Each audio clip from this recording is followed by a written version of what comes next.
What is up, friends? Today we're going to talk about She-Ra and the Princesses of Power Season 2. As usual, spoilers lie ahead for both seasons of She-Ra, so if you don't want to know what happens, just don't watch this. Season 1 of She-Ra was seriously one of my favorite debut seasons for a cartoon in recent memory, and I've really been anticipating the return of the series. While Season 1 consists of 13 episodes, Season 2 is releasing with only 7, and I think this means that they split another 13 episode order into 2 seasons, so you should probably expect Season 3 to release sometime this year with 6 more episodes. I'm not sure I love this release model. I really enjoyed Season 2 overall, but feel that only dropping half of the episodes might have been a detriment. I'll get into that a little bit later. The first episode of the season, Frozen Forest, features some really solid princess team-up action. The first time we saw the whole crew fight together was at the Battle of Bright Moon back in the Season 1 finale, and there's some fun team-up moments with cool action in this episode as well. Frosta got a bit of character development after being featured scarcely in Season 1, Glimmer chastises her a bit for not following orders, and they eventually have a really nice bonding scene as their relationship develops further. Frost is shown to have some more really rad abilities. We see her forge ice weapons over her hands, which kind of reminds me of Clayface from Batman. The princess crew is able to capture a Horde robot, and at the end of the episode, Bo learns that Entrapta is alive. Honestly, I forgot that they didn't know that yet. It's kind of funny. The second episode, Ties That Bind, sees Adora doing some She-Ra training with Lighthope and Swiftwind, while Glimmer and Bo head to the Fright Zone in an attempt to rescue Entrapta. Adora and Swiftwind's banter was pretty entertaining as the two of them try to repair a First One monument that was destroyed by She-Ra Mara. After a lot of wandering and failure, the two of them work together to reconstruct the Watchtower in a pretty cool sequence. On their Fright Zone mission, Bo and Glimmer actually capture Catra, but as you might expect, Catra pretty thoroughly manipulates the two of them. Scorpia's concern for Catra was hilarious as usual, and her infatuation plays a fun role throughout the season. Catra's manipulation leads to Bo and Glimmer setting her free, and their discovery that Entrapta is actually working with the Horde,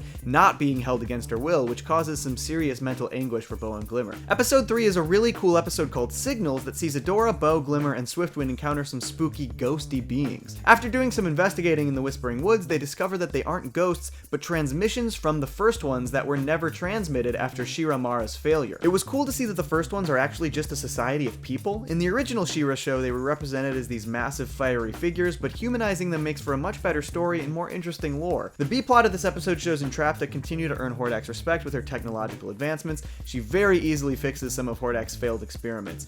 Catra starts to become pretty intimidated by Entrapta, fearing losing her power within the Horde, but when Entrapta helps Hordak, we learn some really interesting Etherian and Eternian lore. Entrapta learns from Hordak that there were many more planets outside of Etheria, and that Hordak has previously used the portals to move between planets. I think this is definitely hinting at the kidnapping of Adora as a baby. In the previous She-Ra series, Adora is Eternian and was kidnapped by Hordak as a child, who escaped through a portal. We haven't been told explicitly where Adora comes from in this new series, but there are some major hints in the first season. The fourth episode is a really fun one called Roll With It that sees Adora, Bo, and the princesses participating in a Dungeons & Dragons-like RPG. The most fun part of this episode is seeing all of the characters wearing their classic She-Ra costumes within the RPG, and they even showcase Catra's classic look and abilities. This is a cool nod to the previous series, and I like that they're still acknowledging parts of the old show in fun ways. In the end, the team pretty easily frees up the fortress using their improvisational skills and rolling with it. Episode 5, Whiteout, has some of my favorite moments of the season. Catra, Entrapta, and Scorpia searched for First One's tech in a snowy old base.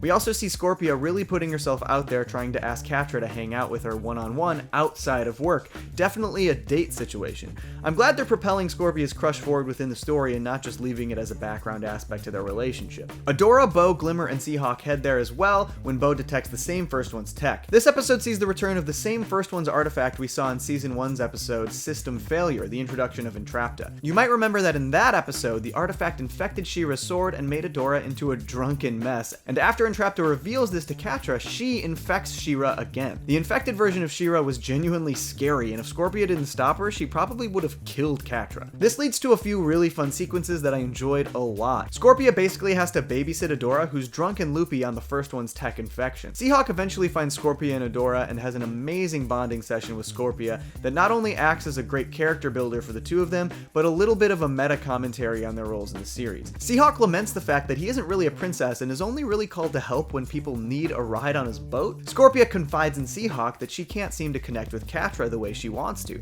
She even comments on the fact that Adora and Catra's bond shines through in every facet of their relationship, even when they're fighting, and she longs for a connection that deep. This is probably my favorite character building scene in Season 2, and I hope we see more of this kind of development moving forward. Thanks to Scorpia and Seahawk's bonding moment, Scorpia comes to her senses and breaks the First One's artifact that infects infected She-Ra and the first one's monsters, despite Catra's insistence that she leave it intact. Scorpia cared too much for Catra to let her get hurt.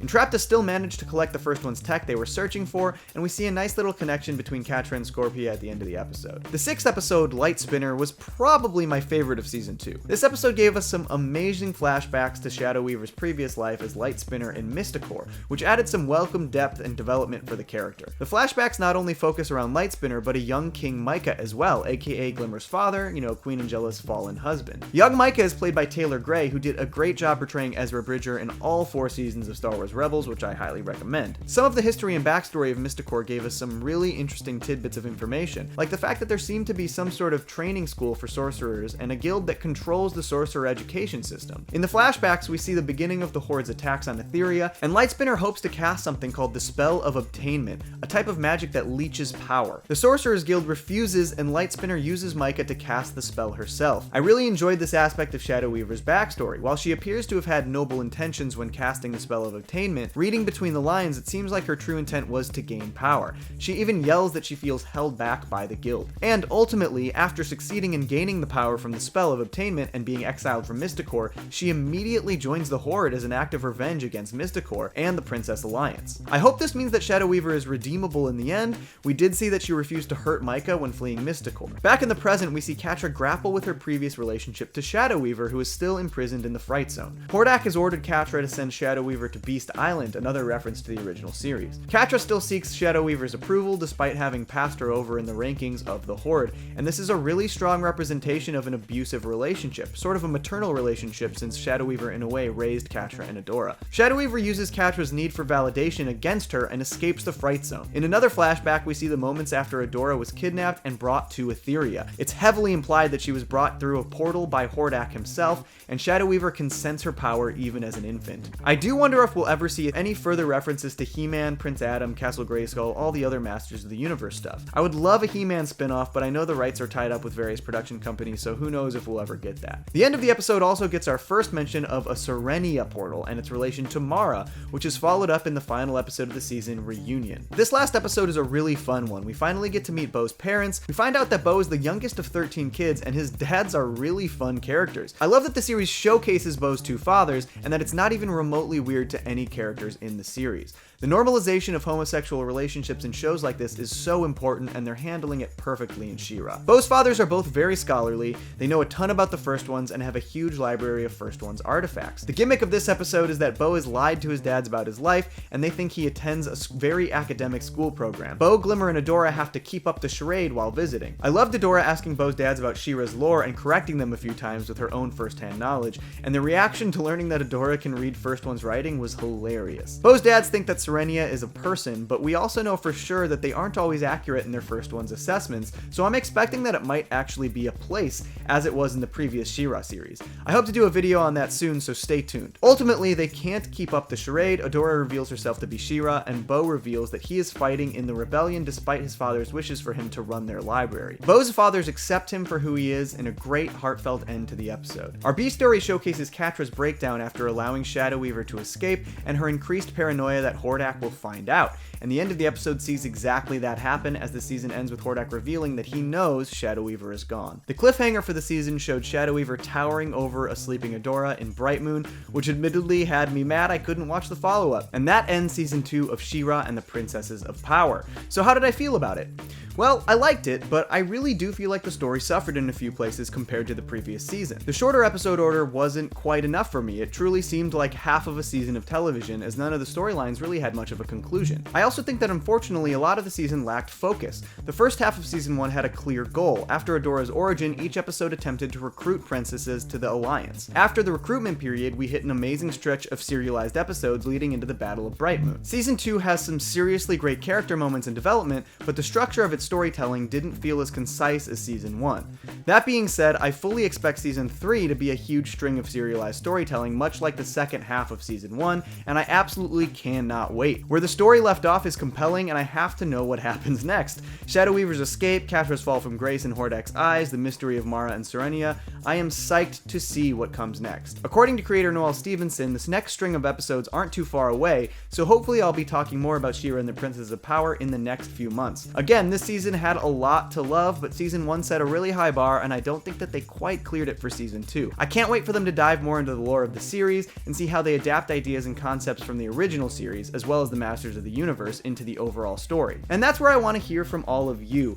How did you like the second season of She-Ra and the Princesses of Power? Did it live up to the first? Give me your thoughts below in the comments. That's going to wrap up my review of She-Ra season 2. I'll catch you all next time.